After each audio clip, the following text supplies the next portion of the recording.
ہم بات دلیل کی بھی کرتے ہیں، بھائی ہمیں دلیل چاہیے۔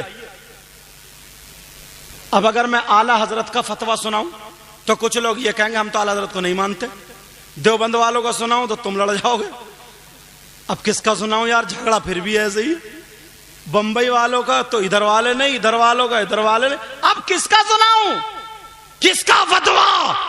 مگر جب بات آ گئی ہے نا تو ایسے مفتی کا فتویٰ دوں گا کہ تمہارے سب کے اور ان کے منہ بند کر دوں گا، ایسا مفتی، چاہے وہ دیوبند کا ہو، بریلی کا ہو، لکھنؤ کا ہو، دلی کا ہو، ہندوستان کا ہو، پاکستان کا، دنیا میں کہیں کا بھی رہنے والا، رائی کے دانے کے برابر ایمان رکھتا تو اس مفتی کو مانے گا، اور اگر نہیں مانے تو اس کا ایمان نہیں۔ کون مفتی ہیں ایسے؟ آپ کہو گے یار کہاں سے لا رہے ہیں؟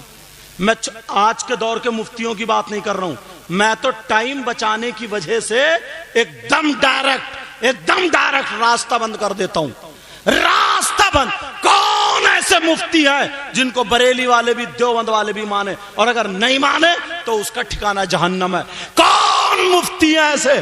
نام سننا چاہ رہے ہو؟ بتا دوں، یاد کرو گے؟ ان مفتی صاحب کا نام ہے سیدنا حضرت ابو بکر صدیق۔ سبحان اللہ نہیں بولو گے؟ کیا نام ہے؟ کوئی ہے جو یہ کہے گا میں ابو بکر صدیق کو نہیں مانتا؟ جو نہیں مانے وہ جہنم میں۔ حضرت ابو بکر صدیق، ان سے پوچھو آقا ابو بکر آپ نے تو نبی کی زندگی دیکھی نا، آپ بتاؤ آپ کا فتویٰ کیا ہے؟ نبی کے نام پہ جو خرچ کرتے ہیں، میلاد پہ جو خرچ کرتے ہیں، یہ فضول خرچی ہے یا انہیں کیا ملے گا؟ ثواب ہے یا نہیں؟ آپ فتویٰ سناؤ تو میں فتویٰ پڑھے دیتا ہوں، سنو، کوئی پھس پھسی بات لے کے نہیں چلتا ہوں، سنو، کان کھول کے سن لو۔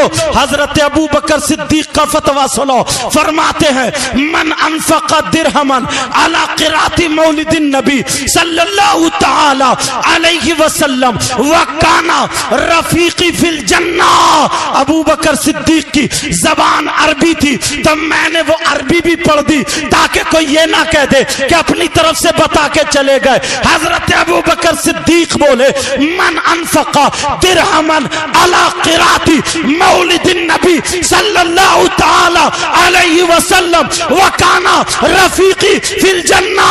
فرماتے ہیں جو نبی کے نام پہ، نبی کے میلاد پہ اگر ایک درہم بھی، ایک روپیہ بھی خرچ کرتا ہے تو وہ جنت میں میرا ساتھی ہوگا، وہ جنت میں میرا پڑوسی ہوگا۔ واہ واہ واہ، سبحان اللہ سبحان اللہ، زندہ باد۔ اب بتاؤ تم نے یہ کام اچھا کیا ہے غلط؟ بولو۔ میں اگر اعلی حضرت کا یا ان کا کسی کا بتایا تو لوگوں کے منہ ٹیڑے پھر بھی رہ جاتے۔ میں بات ہی نہیں کرتا ہوں وہاں سے لاؤں کہ سب کے دروازے بند۔ یار فتووں کی دنیا میں آ گئے ہو نا تو ایک مفتی صاحب کو پیش کرنا اور چاہ رہا ہوں، اجازت ہے؟ ان سے بھی پوچھ۔ ارے یار ان مفتی صاحب کا بھی جواب نہیں ہے، نام سنو گے تو پیچھے والو تم بھی مچل جاؤ گے۔ اجازت ہو تو بتا دوں ان مفتی صاحب کا نام؟ ان کا نام ہے سیدنا حضرت عمر فاروق اعظم۔ ہے جگہ چھوڑیے، جگہ میں نے بولنے کی جگہ نہیں۔ انشاءاللہ کچھ جگہوں پہ نا جلسوں کے بعد چرچا ہوتا کہ یار وہ اپنوں کی بتا گئے، ان کی بتا گئے، ان کی بتا گئے۔ اب سنو اگر کلیجہ ہے تو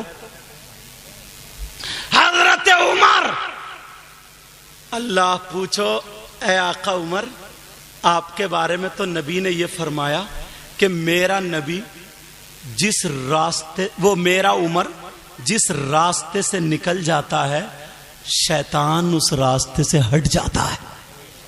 عمر آپ بتاؤ، آپ نے تو نبی کا چہرہ دیکھ کے کلمہ پڑھا، آپ نے نبی کے ساتھ میں نماز پڑھی، اے عمر آپ بتاؤ آپ کا کیا فتویٰ ہے؟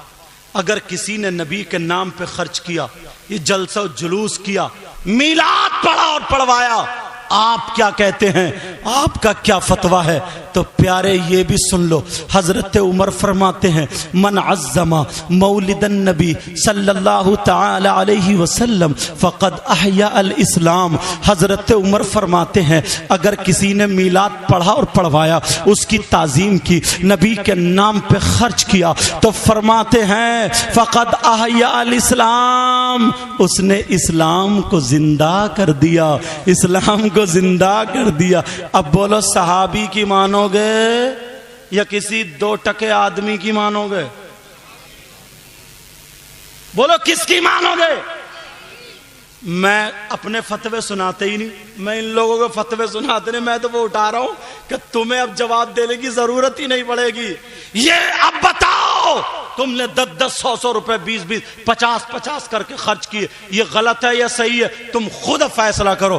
صحیح ہے، لیکن ایک مفتی اور میرے دل میں آ رہا ہے، ان مفتی صاحب کا نام سیدنا حضرت عثمان غنی، سبحان اللہ بولو۔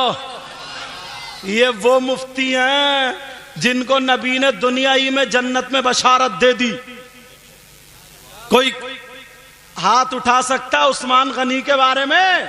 عثمان غنی فرماتے ہیں ان سے پوچھو، آپ بتاؤ آپ کا کیا کہنا ہے، کتنا ثواب ملے گا یا عذاب ملے گا؟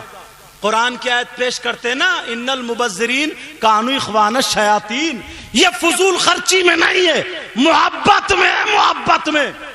اب سنو، حضرت عثمان غنی فرماتے ہیں، ان کا فتویٰ اور سن لو، فرماتے من انفق درہمن علی قرات مولد النبی صلی اللہ تعالی علیہ وسلم فکأنما شہید غزوۃ بدر و حنین۔ حضرت عثمان غنی فرماتے ہیں اگر جس نے نبی کے میلاد پہ خرچ کیا، جس نے میلاد پڑھا اور پڑھوایا، اس کو اتنا ثواب ملے گا جتنا جنگ بدر اور جنگ حنین میں شریک ہونے والے کو ثواب ملتا ہے۔ سبحان اللہ، سبحان اللہ۔ اور کیا چاہیے ڈھکیا والوں؟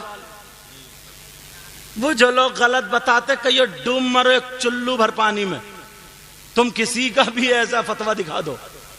ہم جب کہتے ہیں نا تو دلیل رکھتے ہیں، دلیل رکھتے ہیں۔ حضرت عمر فرماتے فکأنما شہید غزوۃ بدر و حنین، بدر اور حنین میں شریک ہونے والے کو جتنا ثواب ملتا، اتنا ہی نبی کے نام پہ خرچ کرنے والے کو ثواب ملتا۔ آپ سنو، جنگ بدر اور حنین میں شریک ہونے والے کو کتنا ثواب ملتا یہ بھی سنو۔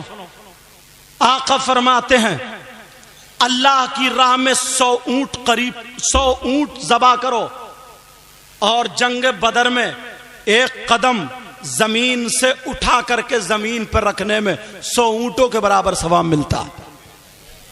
کتنا ثواب! اللہ، آخری مفتی پیش کر رہا ہوں، اور یہ مفتی اتنے لاجواب ہیں، داماد پیغمبر، فاتح خیبر، جناب حیدر، علی شیر خدا، مشکل کشا علی مرتضی، ہمارے اور ان کے دادا مولا کائنات حسن حسین کے بابا، سیدوں کے دادا۔ نبی نے فرمایا انا مدینۃ العلم وعلی بابھا، میں علم کا شہر ہوں، علی اس کا دروازہ۔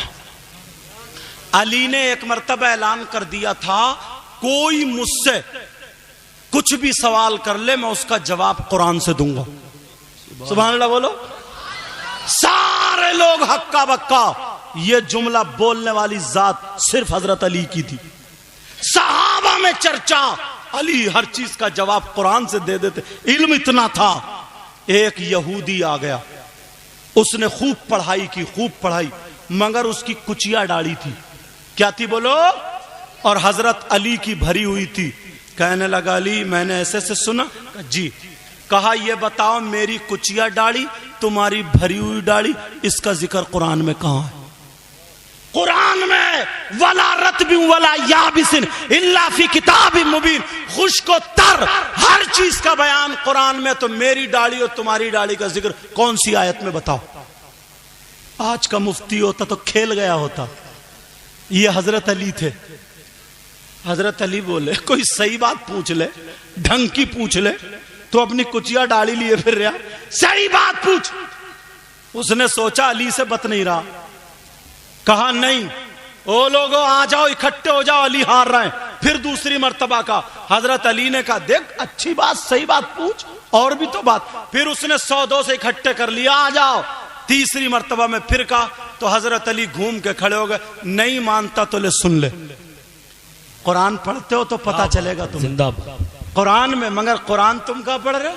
تمہیں تو موبائل دیکھنے سے ہی فرصت نہیں ہے، لڑائی جھگڑوں سے ہی فرصت، قرآن میں ساری چیزیں ہیں۔ کون سی آیت؟ حفاظ علماء بھی اس آیت سے مزہ لیں گے الحمدللہ، اجازت ہو تو پڑھ دوں؟ کون سی آیت؟ وہ کہنے لگا میری کچیا ڈاڑی تمہاری بھری ہوئی ڈاڑی، اس کا ذکر بتاؤ۔ حضرت علی بولے بسم اللہ الرحمن الرحیم والبلد الطیب۔ حضرت علی نے اپنی ڈاڑی پہ ہاتھ پھیرا، بولے اچھی زمین۔ کیا ترجمہ والبلد الطیب؟ بولے اچھی زمین، یخرج نباتہ باذن ربی، اپنے رب کے فضل سے اچھی فصل دیتی ہے۔ سبحان اللہ بولو، ترجیحاری علی ہے، کہا کہ اچھی زمین اپنے رب کے فضل سے اچھی فصل دیتی ہے، والبلد الطیب یخرج نباتہ باذن ربی، اور اس کی ڈاڑی پہ ہاتھ پھیرا، بولے والذی خبث لا یخرج الا نکدا، بولے بنجر زمین، خبیث زمین فصل نہیں دیتی، ایک دو ٹھنڈ جم جاتے ہیں۔ سبحان اللہ بولو۔ یہ علی اگر بیان کرنے پر آ جاؤں حضرت علی کے تو رات گزر جائے گی۔ یہ علی، اب ان سے پوچھو